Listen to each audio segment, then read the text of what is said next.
So first of all, just undo the 4 screws in the corners.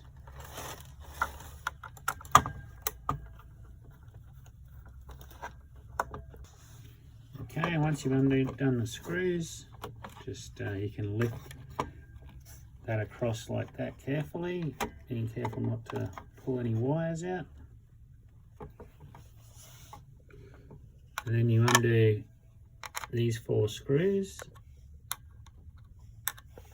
Then you lift out this bracket like so. And you remove the old Fresnel just by pushing on the front, lifting it up like that.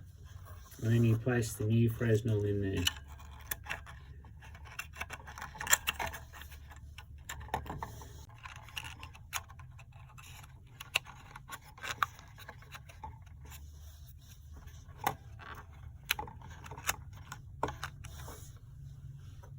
Make sure it's sitting in there right, then you put the bracket back on and screw it in. Put all the screws back.